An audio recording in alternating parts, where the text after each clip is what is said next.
Spiderman movie দেখতে গিয়ে এমন এক্সপিরিয়েন্স হবে ভাবিনি। আসসালামু আলাইকুম এভরিওয়ান, আমি Reshma. Welcome back to my mini another blog. আচ্ছা, সবার আগে বলো তো স্পাইডারম্যান মুভিটা কার কার দেখা হয়ে গিয়েছে? তো আজকে আমরা বেরিয়ে পড়েছিলাম স্পাইডারম্যান ব্র্যান্ড নিউ ডে মুভিটা দেখতে। যেহেতু বাড়ির কাছাকাছি সিনেমা হলের নাম হলো Guwahati kelvin gold cinema hall. আমাদের টিকিটটা আগে থেকেই বুক করা ছিল, তাই আমরা ভিতরে ঢুকে পড়ি। তারপরে মুভি শুরু হয়ে গেল।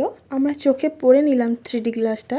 মুভিটা দারুণ ছিল। দেখতে দেখতে যে 2.5 ঘন্টা কিভাবে কেটে গেল সেটা আমরা টেরই পেলাম না। গল্পটা কিন্তু বেস্ট অ্যাডভেঞ্চারাস ছিল। তবে আমার পার্সোনালি এমজেড থেকে জিন গ্রেকে বেশি ভালো লেগেছে।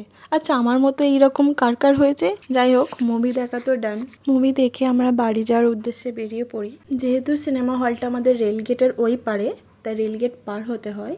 দেখো, রেলগেট পড়েছিল, ট্রেন পাস হলো। আমাদের এখানে দেখো সব সময় জাঁকজমক এই রাতের বেলাতেও। এখানে সব রকম ফাস্ট ফুড পাওয়া যায় বাড়ি থেকে বেরিয়ে একটুখানি। তো আজকের মতো এইটুকুই। তো আজকে এখানেই শেষ করলাম আমার ব্লগটা। কেমন হয়েছে তোমরা বলো। তো দেখা হবে পরের কোনো ব্লগে।